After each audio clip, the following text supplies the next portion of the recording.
Yeah, and the cool part is that sometimes I get people that come to my events who are not dog owners, and they're like, well, we heard about your event. We heard that it was fun. We don't have a dog, but we just wanted to come and hang out with other dog owners at this event. And I'm like, oh, that's cool. So I love that it attracts people that are not necessarily dog owners, but because of the atmosphere and the amount of time and energy that we put into our events, that people really want to participate in it. Welcome to the Wear, Wag, Repeat podcast. I'm Tori Mystic. As a dog mom lifestyle expert, blogger, and business owner, I love talking to other women in the pet industry and sharing their advice with you every week. Sit, stay, and listen to the latest episode.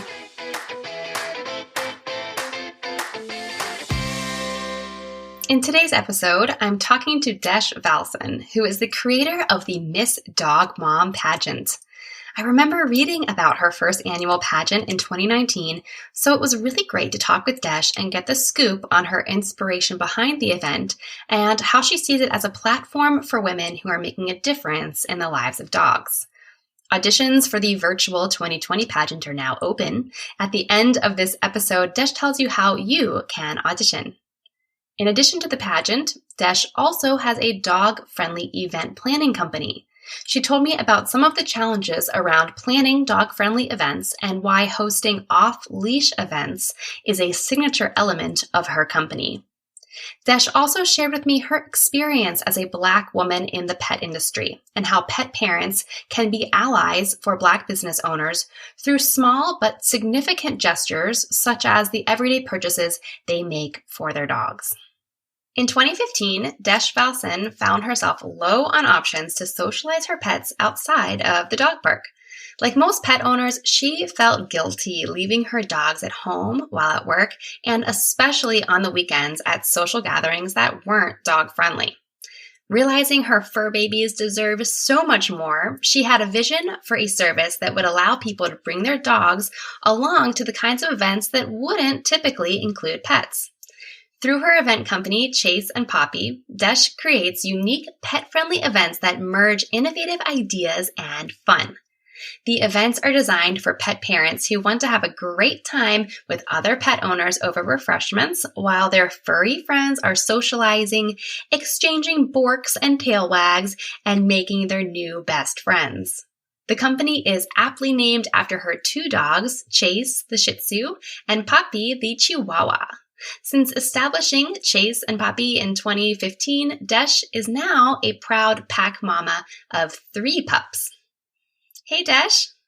Hi, Tori. How are you today? I'm doing really well. Thank you.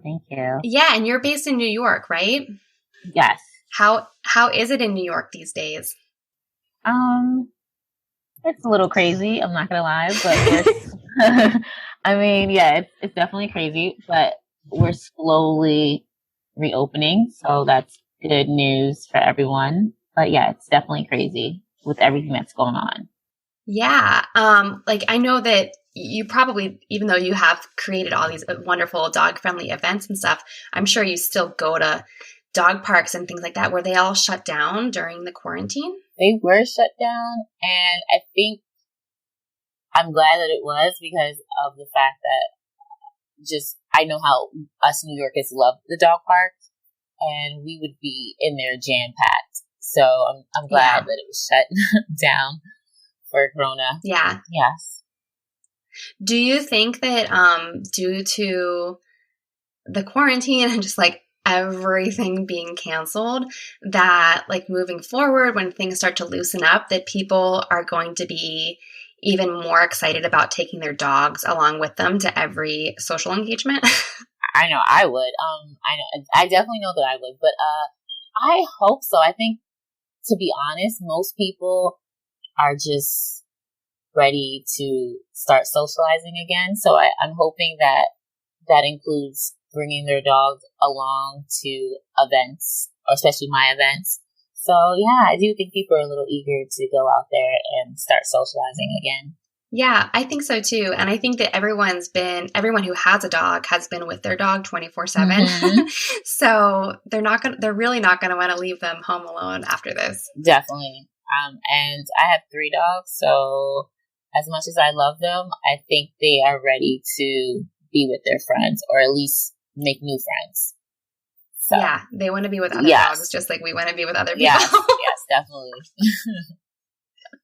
Yeah. Well, take us back. Like, tell us the story about in 2015 when you had the idea for this event company. What was your inspiration behind starting it? So I had just came back from China.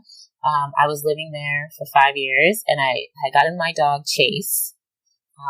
And so we came back from China, and we were in the States, and I wanted to socialize her with other dogs.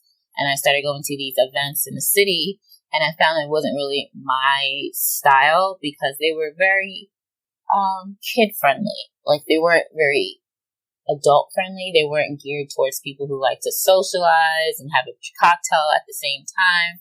So I thought to myself, well, what if I could just create events that allowed adults to socialize, have a drink, have an appetizer in their hand, and still feel as though their dogs belong in that atmosphere.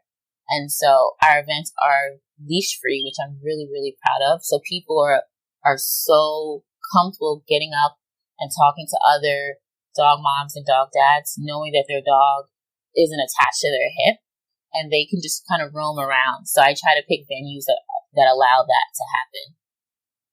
That's really cool. The only place I've ever been where dogs were allowed off leash to roam like that while people were kind of socializing is that dog friendly cafe in New York, Boris and Horton, I think it's called. Yes. Mm-hmm. And I went there. I didn't even have my dogs with me because I was just in New York on a work trip. And I had been following them online forever. And I was like, I need to go to this place, even if I don't have my dogs. And it's so cool how dogs can just roam around on the dog side. And I've never been anywhere like that. Is that, you said that you find venues that allow that. Is that like unique to New York, you think? I think that is unique to Chase and Papi events. Yeah, it can be, I guess. It's really difficult, and it takes a lot of negotiation on my end to make sure that they're comfortable allowing that to happen. And I think that's why people love to come to my events, because they don't have to worry about, not that it's a big hassle, but it makes the experience a lot better when you know that your dog has the ability to roam free, and you can do the same as well. But I know what you mean. Sometimes when I take my dogs to events, it's impossible to hold a drink or hold an appetizer or something while you're also trying to hold your dog. Yes. So this sounds like it would make it so much more enjoyable. Yes. And aside from a very, very, very, very few events that I've been to, dog events, I've actually seen it be like off leash. I haven't seen so many off leash events, so I think that is something that is unique to my company. And like you said, it is very difficult to socialize sometimes when you have a leash in your hand. So yeah, that's really, really awesome. And I think the other thing that stands out is, I think that people, especially like in our age demographic, they want to have experiences with their dog that are things that they would like, that aren't like cutesy. Exactly. Like you said, like they look like they're for kids. Yes. Like it looks like one of those plastic play sets or something like that. Like we want things that are nice that we actually like too. Yes, and yes. Like that is exactly what I did not find, and that's why I created that space where it's like, I want to have fun as well. I want the party to be about me as well. And so, especially if I'm using my events as an option for you to go out on the weekend. So you want to make sure that the people that are coming to your event feel as though they're getting something from it as well. At least it's a social event, not just for the dogs, but also for them. And so that was why I wanted to make sure that you felt like the atmosphere, the decor, the food, everything, that all the details was geared towards an adult as well as your dog as well. So right. And it makes you feel like you're not compromising. Like it's not like you had to cancel plans with your friends so you could go to a dog party. It's like they could be the same thing. Yeah, and the cool part is that sometimes I get people that come to my events who are not dog owners, and they're like, well, we heard about your event. We heard that it was fun. We don't have a dog, but we just wanted to come and hang out with other dog owners at this event. And I'm like, oh, that's cool. So I love that it attracts people that are not necessarily dog owners, but because of the atmosphere and the amount of time and energy that we put into our events, that people really want to participate in it. So that's really awesome. I love that. Yeah. That's so amazing. So tell us a little bit about like some of your favorite events that you have planned, because I've looked at all your social media and everything, and it looks like you've done some really cool things. So in the past, we did a mistletoe and margarita event, which was really, really cool. And it was centered around margaritas. And that was in a downtown Soho bar, underground bar, which was a really, really fun event. Yes. It was like one of those hidden down the stairs basement type of atmosphere event, but it was really cool. And then I've done a denim and diamond event. I've done so many. I can't even I did a 80s Halloween party. So there's a ton of events that I've done that have been centered around dressing up, but in a fun way, not in a cutesy kid way. So yeah, well, and people love dressing up their dogs, and I mean, I love a good Halloween couples costume with your dog. Yes. So yes. I might have to come up to New York for Halloween and party with you. Yes, we would love it. I would love it. I would love it. So one of your signature events is the Miss Dog Mom Pageant. And last year, I think was the first year you did that, right? Yes. So I remember when you did this, because you had a huge feature in the New York Times and all my friends were sending me the article and people were like, you should audition for Miss Dog Mom. So tell us, how did you come up with the idea for this? And did you ever expect for it to get that kind of publicity? So no, I didn't expect it to get that type of publicity, but I'm glad it did. But I came with the idea because of my experience in a pageant. I had so much fun. I loved the bonding experience. I love how it definitely improved my self-esteem and self-confidence. And I thought to myself, well, we don't have that in our community. And I'm always looking for events that are innovative, but also serve a purpose. And so I thought to myself, well, this event, this pageant would be such a great staple in the dog mom community, because a lot of us women love to get dressed up and we love to dress up our dogs. So I was like, this needs to happen. No one else is doing it. And so that is the reason that's the reason why I even decided to even do something like this. So what's the format of that show? Or that event, I should say. Yeah. So it's 3 categories: interview, evening gown, and runway. So we picked the theme for the runway category and just address according to that. Last year's theme was a very fun theme. It was a Havana Nights theme. So the women in the pageant really went all out and really got really beautiful costumes together for that. So this year's theme we won't say, but it's a really fun theme, and it will be virtual this year because of COVID-19. That's great, though. I mean, I've noticed like American Idol had virtual finals, and if they can do it, then I think the rest of us can totally do that too. Yes, I definitely think. I thought for a second maybe I'll cancel it and then wait until 2021 to do it, but then I'm like, you know what? I think virtual would work. I think a lot of women still want to participate. They're just doing it now from the comfort of their home. And now maybe you'll get a wider range of people from all over the country. Yes, I'm really hoping so. I mean, we've gotten a lot of applications thus far, so I'm just hoping to get a lot more and narrow it down to only 12 amazing dog moms. Ooh, this is exciting. One of my favorite movies is Miss Congeniality. Yes, I love that. I love it. I love that movie. And I'm always thinking to myself, like, I can't tell you how often I think about this, but in the interview when she asks, what's your perfect date? And she's like, oh, April 18th, because it's not too hot and not too cold. And that's like one of my favorite quotes from that movie. So like, what kind of questions are you asking the dog moms during the interview portion? So the interview consists of questions the interviews consist of questions about basically what their purpose in auditioning for the pageant, and why they think they're the perfect candidate. So those are the type of questions that they'll be asked in the interview with the judges. But as far as on stage questions, I think last year a lot of people were surprised that that the questions were very serious and very thought provoking. So we don't ask very cute questions like, what's your favorite color? If someone thought that we would do for the Miss Dog Mom Pageant, we really ask questions about what's going on in the world and how you feel so you can contribute to a change. And I think that's the area that we actually spend a lot more time in, is making sure that the questions that we ask are really, really provoking, but also thought-provoking. Yeah, I love that. And I know that the winner of last year, Maria, I'm actually going to be interviewing her on my podcast later.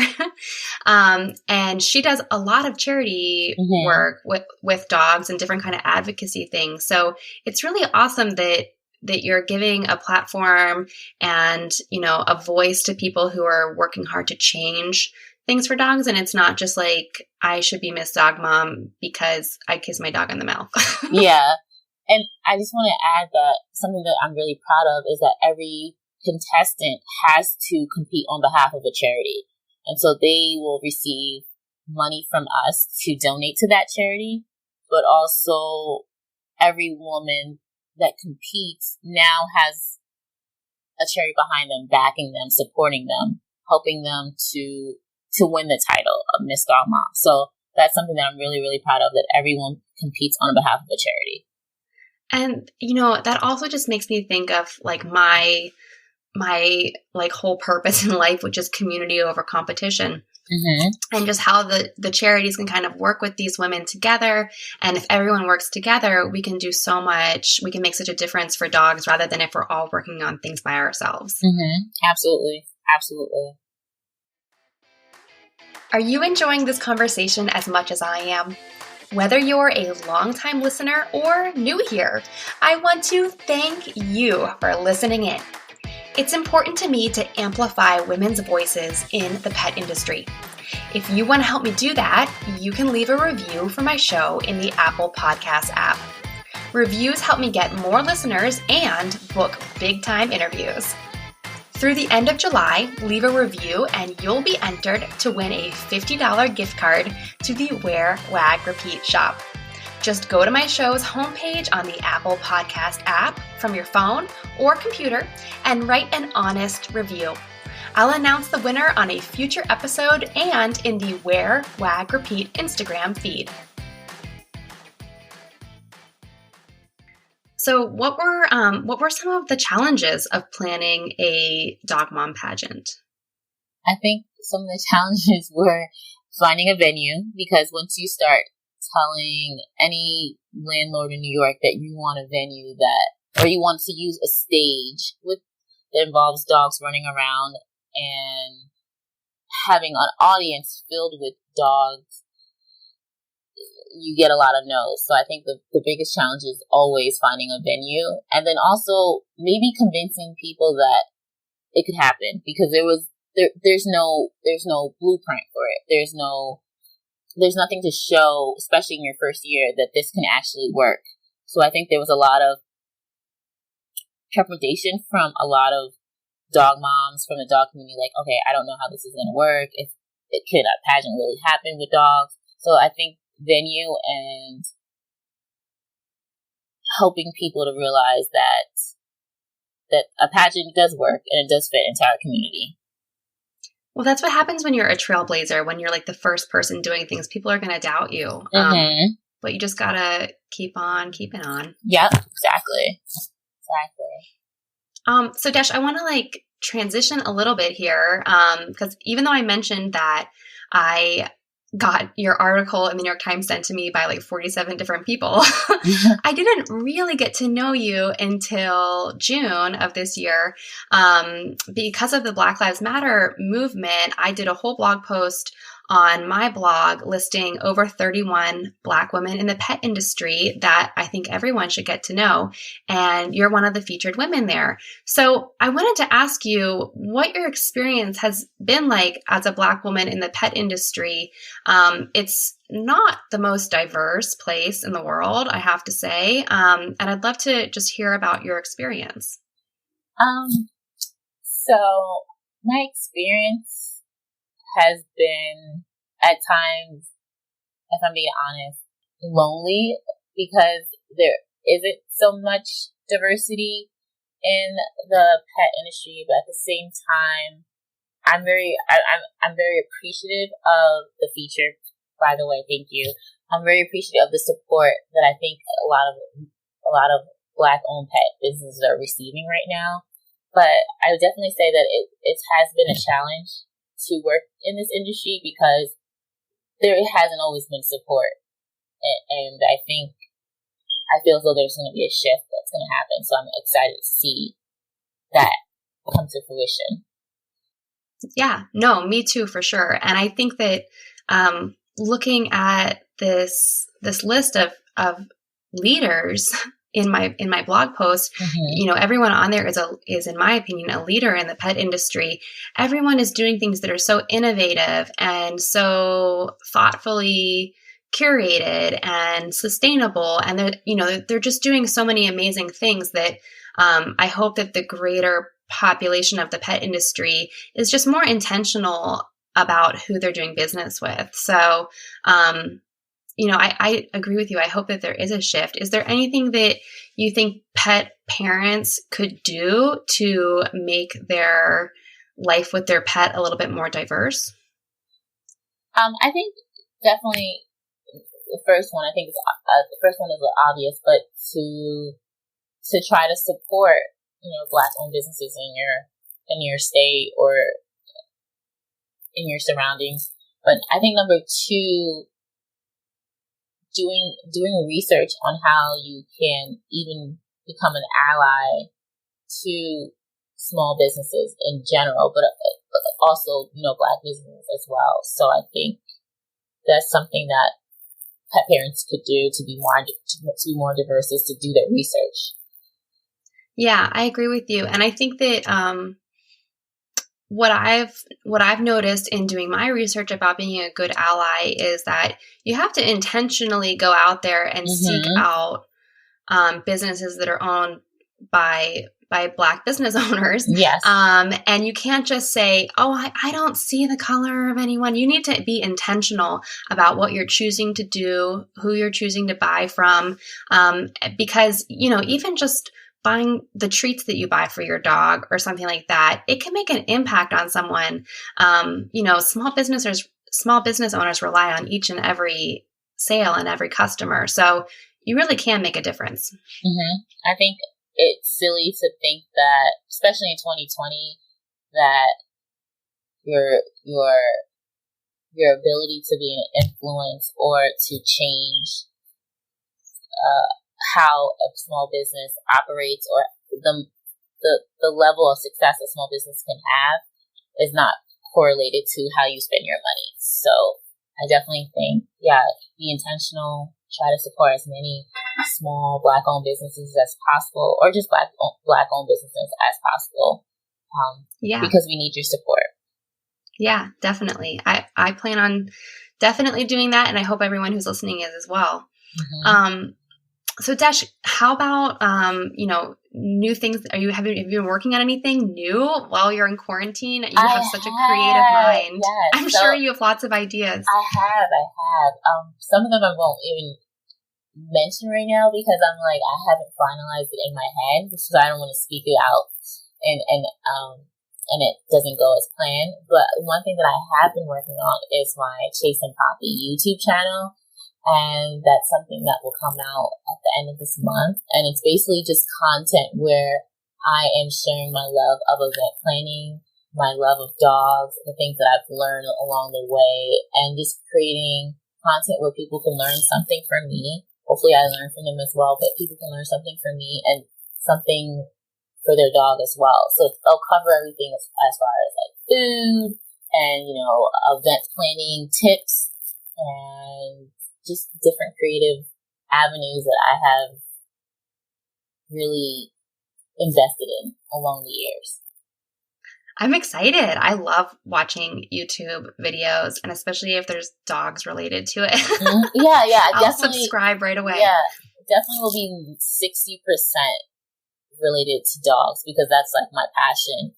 But also I realize that a lot of us, including myself, are obsessed with like planning things, or they love to entertain. You love food. You love things that, as dog moms and dog dads, that you want to share with other people. So that's basically the inspiration for the channel.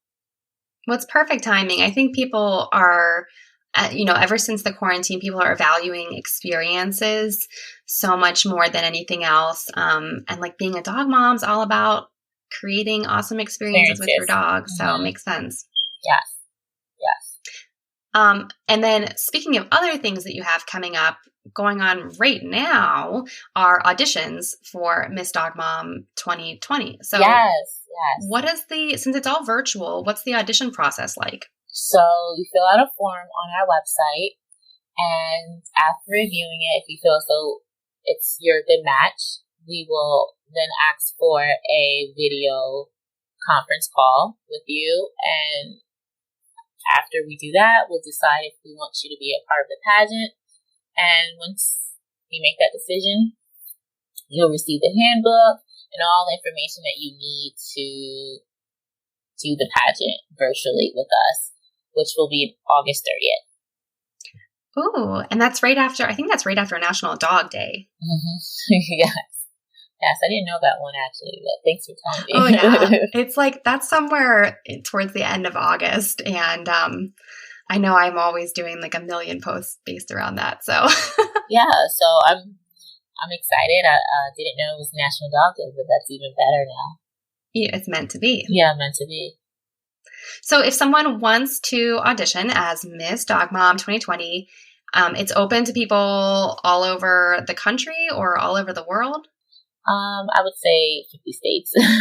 Not all over the world yet, but right now, 50 states, yes. Miss Dog Mom America. Yes. And if someone wants to audition, what website do they go to do that? So they go to chasepapi.com and www.chasepapi.com, or they can follow us on Instagram, chasepapi, PAPI, 1 on Instagram, and they can get all the information there as well. Awesome. And all of this will be in the show notes. If anyone is walking your dog and you can't write that down, just go to wearwagrepeat.com later, and you'll see the show notes for this episode, and you can find all of those links there. Well, Desh, thank you so much for being on the show today. It was really great to talk to you and hear about everything that you're working on, and I can't wait to watch this pageant later this summer. Thank you. Thank you for having me on the show. I really, really appreciate you just amplifying my voice and letting people know that I am out there. Thank you so much. Yeah, it's my absolute pleasure. What did you like most about this episode?